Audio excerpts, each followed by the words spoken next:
Tommy the Shadow Malone, feared enforcer of Liverpool's streets, and Frankie the broker Rossi, the mastermind behind its hidden empire, controlled the city in ways no one could see.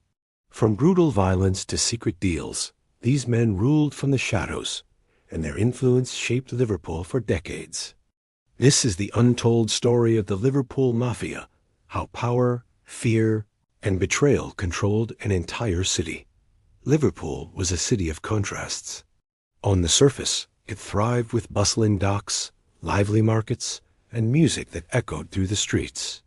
Tourists admired its historic architecture, football fans cheered in packed stadiums, and families went about their daily lives. Yet beneath the surface, an invisible force had begun to take shape, one that few noticed at first. Small incidents that seemed unrelated began to form a pattern. Businesses mysteriously failing despite success, shipments disappearing from warehouses, and a quiet intimidation that lingered in neighborhoods. Rumors started to circulate about a hidden criminal network that had slowly taken root in the city. People whispered the name Liverpool Mafia, though no one outside its inner circles knew who ran it or how deep its influence went. In the late 1990s, the city's streets were alive with both opportunity and danger. The docks were the heart of Liverpool's economy, bringing in goods from around the world, but they also became a perfect playground for organized crime. The Mafia had learned to exploit the city's strengths while keeping its presence mostly hidden. Their operations were sophisticated, blending into ordinary life so seamlessly that many residents went years without realizing how controlled their city had become. From the outside, everything seemed normal, yet the Mafia had begun to dictate who thrived and who failed, silently manipulating the flow of money and power. The network was built carefully, step by step. At first, it was small-scale crime, petty thefts, smuggling minor goods, and intimidating small business owners to ensure compliance. But as the group gained confidence, they expanded into more dangerous and lucrative activities, including drug trafficking, illegal gambling, and even weapons sales. Their strategy was simple yet effective: remain mostly unseen, but make it clear that resistance was costly. Rumors of accidents and mysterious disappearances were enough to ensure obedience. Those who questioned the Mafia quickly learned that fear was a more effective tool than force, and the city's residents slowly adapted to this hidden reality. Even the police and local authorities were not immune.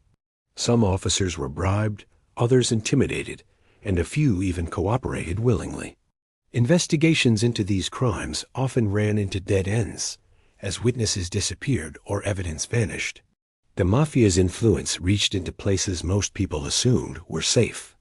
Ordinary citizens were careful to avoid trouble, understanding that the streets had silent rulers they could neither see nor challenge openly. By the end of the decade, Liverpool had transformed. Its streets, once chaotic but free, had become a city governed by invisible rules. The Mafia had created an empire built on fear, secrecy, and careful planning. Residents learned to coexist with the shadow that loomed over their lives, never fully understanding who controlled it or how. The stage was set for the rise of enforcers, rivalries, and betrayals that would eventually turn Liverpool into one of the most notorious hubs for organized crime in the UK. But in these early years, the city only glimpsed the outlines of a hidden world one that would soon dominate headlines, law enforcement efforts, and the lives of everyone who lived there. The shadows of Liverpool had grown long, stretching into every neighborhood, every street, and every corner of the docks. The Mafia was no longer just a rumor or a whispered warning. It was becoming an unseen hand, shaping the fate of a city that thought it was still free. The rise of the enforcers marked a turning point in Liverpool's hidden criminal world. They were the backbone of the Mafia, men whose presence alone could bend the city to their will. They didn't need to shout or draw attention. Their reputation was enough to instill fear. Local pubs, gambling dens, shipping warehouses, and even quiet neighborhood streets all fell under their silent control. Business owners quickly learned that paying protection fees was not a choice, it was a necessity. Those who refused often found their properties vandalized, deliveries mysteriously delayed, or competitors suddenly thriving while their own businesses struggled to survive. The enforcers operated with a precision that seemed almost military, moving in ways that left the average citizen unaware of the danger lurking nearby. These men were not typical street criminals. Each had a role carefully assigned within the organization.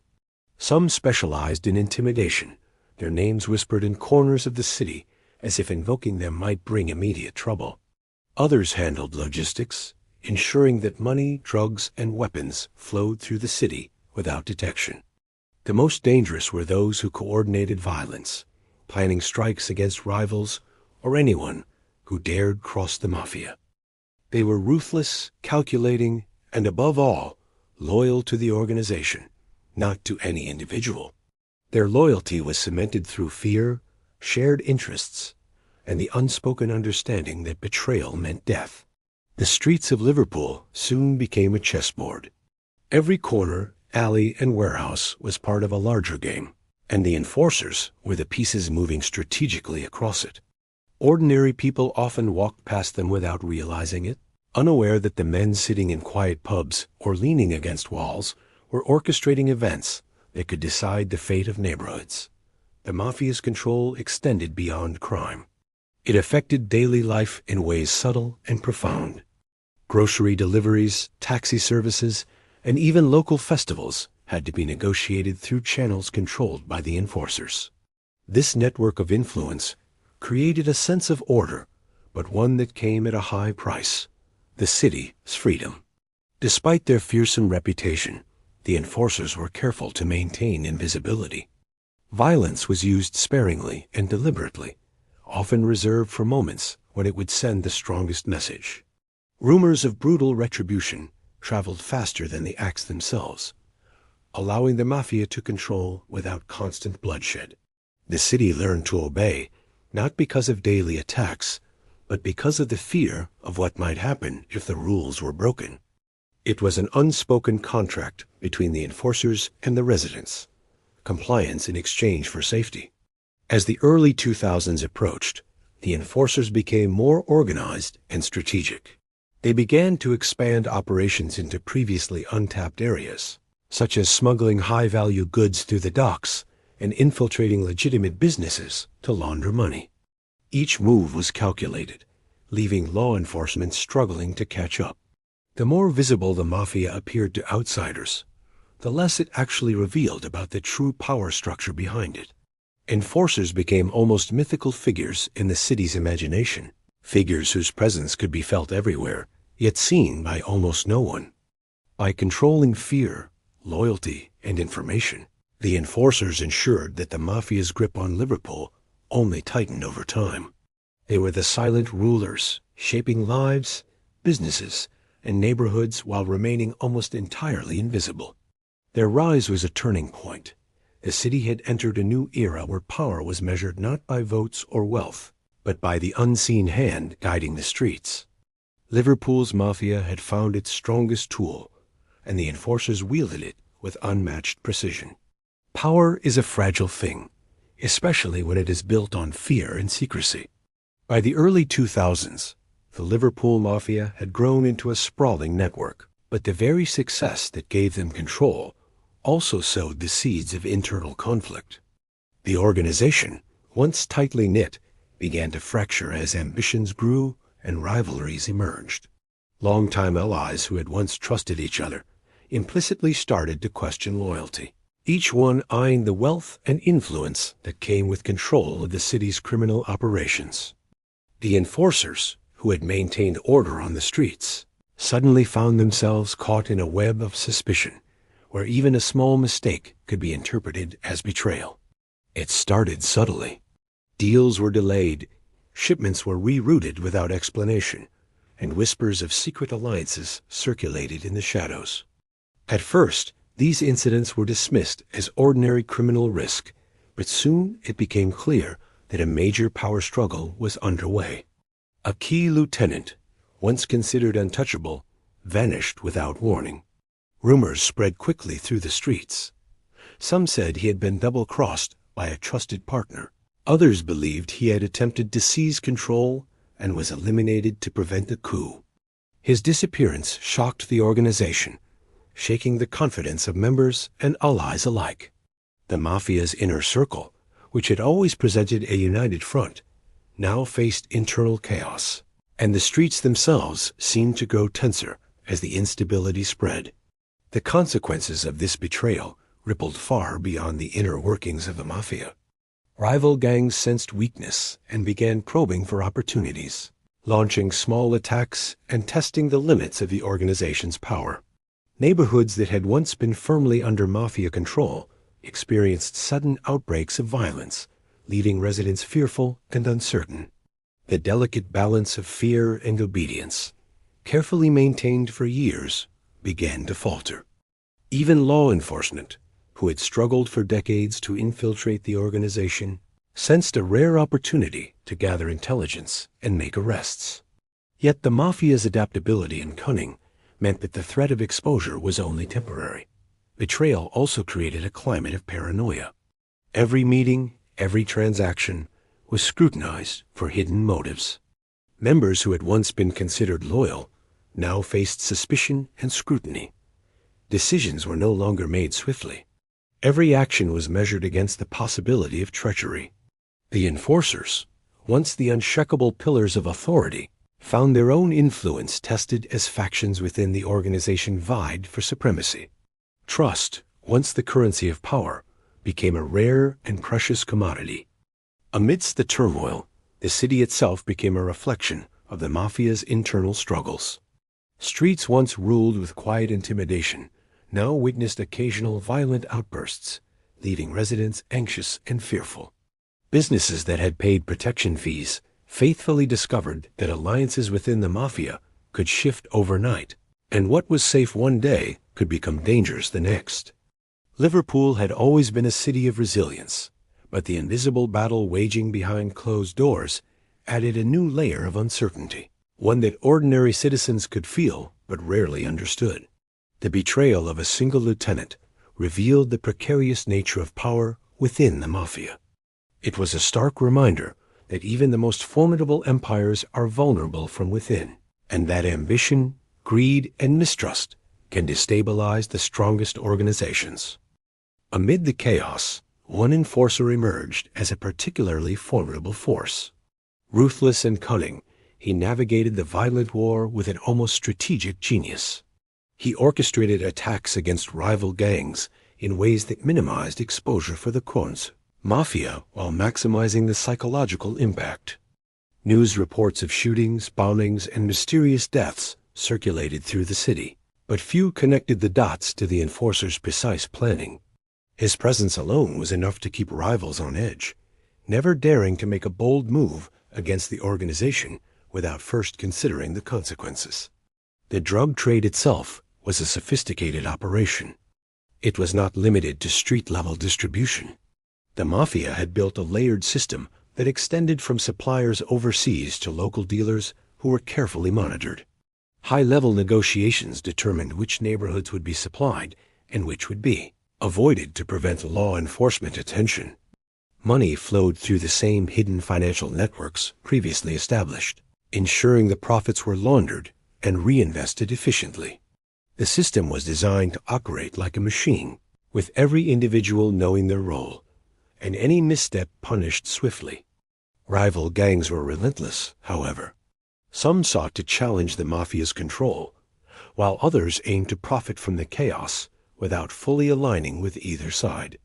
The enforcer's strategic approach often involved deception as much as violence, false alliances, carefully leaked information, and sudden ambush that kept competitors constantly off balance. Residents of affected neighborhoods were caught in the crossfire, forced to navigate a city where safety was uncertain, and the rules were dictated by shadowy figures whose faces they rarely saw.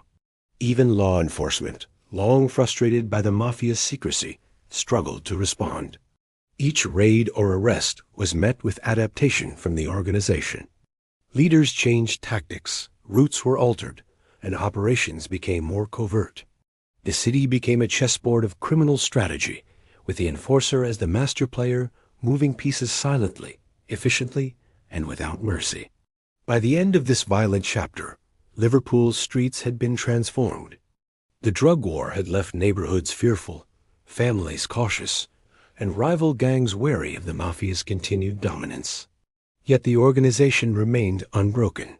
Its ability to combine brutality, strategy, and fear ensured that the empire continued to thrive even amidst chaos. The city had entered an era defined not only by criminal ambition, but by calculated terror, and the question on everyone's mind was how long the war would continue before the balance of power shifted again. By 2008, the Liverpool Mafia had reached a level of dominance that seemed untouchable. Its operations ran like a well-oiled machine, with money flowing through hidden networks, enforcers controlling the streets, and rivals kept in check through fear and calculated violence. Yet even the most formidable empires have cracks, and in this case, it came from within. A low-level member, one who had operated mostly in the shadows and remained unnoticed for years, made a decision that would shake the foundation of the organization. He became an informant. The decision was not made lightly. Fear and loyalty had always been the mafia's greatest weapons, and betrayal was punished with absolute severity. But the informant had grown disillusioned, realizing that life within the organization offered little but danger, uncertainty, and a constant threat of death. By cooperating with law enforcement, he hoped not only to save himself but to expose the hidden mechanisms of power that had controlled Liverpool for over a decade. What he revealed was nothing short of shocking. Details of secret bank accounts, hidden meeting locations, shipment routes, and the identities of high-ranking members provided law enforcement with a roadmap into the organization's inner workings. Armed with this information, authorities launched a series of raids and arrests that targeted both the visible and invisible layers of the mafia. Warehouses were searched, records seized, and several mid-level enforcers detained. The city watched with a mix of awe and fear as news reports detailed arrests that had once seemed impossible. It was the first real evidence that the mafia was not invincible, and for many residents, it offered a glimmer of hope that the shadow that had ruled their neighborhoods might finally be lifted. Yet the organization proved remarkably resilient. Even with the informant's revelations, the mafia adapted quickly, shifting operations, changing personnel, and exploiting weaknesses in law enforcement to continue its activities. Many of the city's neighborhoods remained under their influence, and the arrests created only temporary disruption. The enforcers, now wary of further betrayals, tightened their control, becoming more secretive and unpredictable than ever before. The informant had struck a blow, but it was not enough to dismantle the empire entirely. The psychological impact of the informant's cooperation was significant. Trust, already fragile due to previous internal betrayals, became even more scarce. Every meeting, every transaction, and every alliance was scrutinized for hidden motives. Paranoia spread among members, with some disappearing or relocating to avoid suspicion. The mafia's culture of fear, which had once relied primarily on the threat of external violence, now had to contend with the threat from within. Members learned that loyalty alone was no longer enough. Survival depended on careful calculation and constant vigilance. For law enforcement, the informant represented both an opportunity and a challenge. His information offered unprecedented access, but the organization's adaptability meant that each new strategy had to be carefully monitored. It became a high-stakes game of cat and mouse, with the city itself caught in the middle. Neighborhoods experienced brief relief, only to witness the mafia reassert control in new, more sophisticated ways. The story of the informant illustrated a central truth about organized crime. Even the most powerful and secretive empires are vulnerable to human decisions, ambition, and fear. But it also highlighted the organization's strength, its ability to survive, adapt, and continue operating under extreme pressure. The empire was shaken, but it was far from defeated, leaving Liverpool's streets caught between hope and the enduring shadow of a criminal machine that refused to be entirely undone. By 2012, the pressure on the Liverpool Mafia had reached a tipping point. Years of law enforcement investigations, informants, and public scrutiny had finally forced a major crackdown. High-ranking members were arrested, facing charges ranging from drug trafficking to extortion and money laundering. For the first time, the city witnessed the public exposure of the men who had ruled the streets in silence for over a decade. Headlines screamed of Liverpool's Mafia City, and residents felt a mix of relief, curiosity, and lingering fear. Yet beneath the surface, the empire was far from fully dismantled. The arrests revealed only part of the organization's true structure. While several leaders were behind bars, many others had already adapted, slipping into lower profiles or relocating operations to avoid detection. New leaders quietly stepped into the power vacuum, ensuring continuity in the mafia's activities. The organization's network of hidden financial accounts, loyal enforcers, and political connections allowed it to maintain influence even as its most visible members faced prosecution. To the outside world, it appeared as though justice had prevailed, but in reality, the empire's core remained intact. Neighborhoods that had once been under strict control experienced a temporary reprieve from intimidation and violence. Residents dared to hope that the city could finally breathe, free from the grip of unseen rulers. But this calm was deceptive. The mafia had learned from past betrayals and raids, becoming smarter and more discreet. Operations shifted further underground, relying on technology, coded communications, and trusted intermediaries to continue criminal activities. Businesses previously exploited for money laundering were adjusted to appear even more legitimate, making detection by authorities increasingly difficult. Even within the legal system, the mafia's influence persisted. Bribes, threats, and covert alliances ensured that some cases were delayed, weakened, or quietly dropped. Investigators faced constant frustration, realizing that while arrests disrupted the organization, they could not entirely sever its reach. The city itself had become a landscape where justice and crime coexisted uneasily. Residents quickly learned that public victories against the mafia often masked the reality that power and influence had simply shifted into subtler forms. The partial collapse also sparked a wave of speculation and paranoia among rival gangs. Some tried to seize territory, believing the arrests signaled weakness. Others were cautious, aware that the organization's adaptability made it a dangerous adversary, even when appearing vulnerable. Streets that had been calm under enforced control now became stages for strategic maneuvering, as new players tested loyalties, alliances, and the limits of influence. The mafia, though shaken, had turned vulnerability into an opportunity to refine its operations and secure its survival for another generation. By the end of this era, it was clear that Liverpool had survived a major confrontation with organized crime. But this story was far from over. The arrests provided closure in the public eye, but the hidden structures, networks, and relationships that underpinned the mafia remained resilient. Lessons learned from the crackdown ensured that the organization was more cautious, more secretive, and more capable of surviving challenges in the future. The city had witnessed both triumph and limitation. Law enforcement had struck a blow, but the shadow of the mafia still lingered. Liverpool's criminal empire had suffered, yet it had not been fully eradicated. Its influence continued to ripple through neighborhoods, businesses, and unseen networks, a reminder that power built on secrecy and fear cannot be easily destroyed.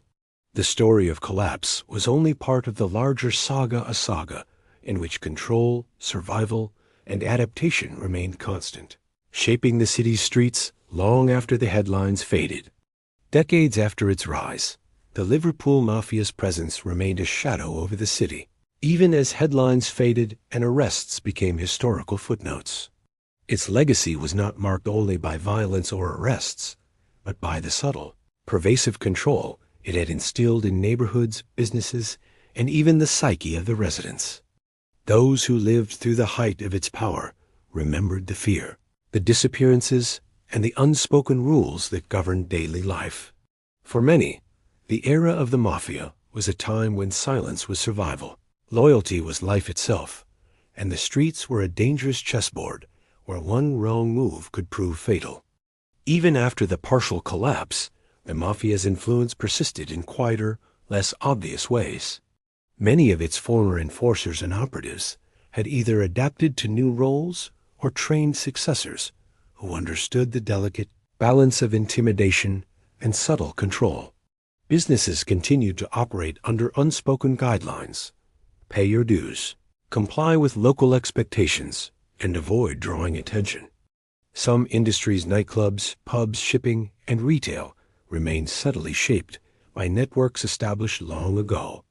Residents may have thought the violence had ended, but the patterns of influence, fear, and control remained embedded in the city's daily rhythm. The new generation of criminals, some born after the Mafia's initial rise, studied its methods with a mixture of fear and admiration. They learned that the true power of an organization did not lie only in physical strength or gunfire, but in strategy, secrecy, and adaptability. They observed how the Mafia had survived betrayals, law enforcement raids, and internal chaos, and used those lessons to build subtler, smarter networks. In neighborhoods once dominated by overt intimidation, influence was now exercised with quiet authority payments, favors, and strategic alliances, replacing outright threats. The psychological impact on residents was profound. People who had grown up in the shadow of the Mafia learned early the rules of caution, which streets to avoid, which businesses to trust, and how to navigate interactions with those who still held invisible power. Even years later, some families avoided certain areas or refrained from asking questions about sudden wealth or unexplained changes in their neighborhoods. Fear had become a cultural memory, passed down quietly, a constant reminder that the city's history of organized crime could still touch the present. Yet the legacy was not purely one of fear. It was also a story of adaptation and survival. Liverpool's cityscape had changed, shaped in part by the Mafia's activities, and in part by the responses of communities, law enforcement, and businesses. Some neighborhoods grew stronger and more resilient, learning to protect themselves while navigating the complex networks that had once dominated them. Others retained the subtle scars of intimidation and corruption, reminders that influence could persist long after the men behind it were gone. The Mafia's enduring presence in Liverpool was a testament to the power of organization, secrecy, and fear. It showed how an empire could survive disruption and maintain control through invisible means, shaping a city without ever being fully visible. The story of Liverpool's criminal underworld, from its rise to its partial collapse and lingering legacy, revealed a complex reality. That power, once established, rarely disappears entirely, and that the echoes of its influence can last for generations. The city had survived, but the shadow of the Mafia remained a silent, enduring force that continued to shape life on Liverpool's streets in ways few could see but all could feel.